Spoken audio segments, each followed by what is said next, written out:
ভোটাধিকার ও চিকিৎসা নিয়ে যখন প্রশ্ন উঠছে সেখান থেকেই মানুষের দৃষ্টি সরাতে ভাস্কর্য ইস্যু সামনে আনা হয়েছে বলে মন্তব্য করেছেন জাতীয় পার্টির মহাসচিব জিয়াউদ্দিন বাবুল।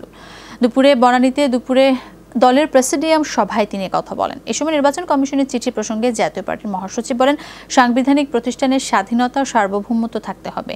জাতীয় পার্টির বক্তব্যই ৪২ জন নাগরিক চিঠিতে তুলে ধরেছেন। নিরপেক্ষ কমিশন ছাড়া কখনোই সুষ্ঠু নির্বাচন সম্ভব না। সভায় যে কোনো অবস্থায় প্রত্যেকটি নির্বাচন, উপনির্বাচনে জাতীয় পার্টি অংশগ্রহণ করবে বলেও জানান তিনি।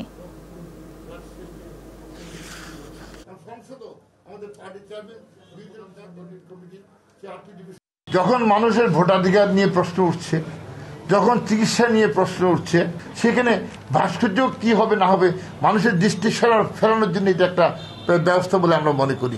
মানুষের আসল মানুষের সমস্যা সেখানে আমরা পিন পয়েন্ট করছি না।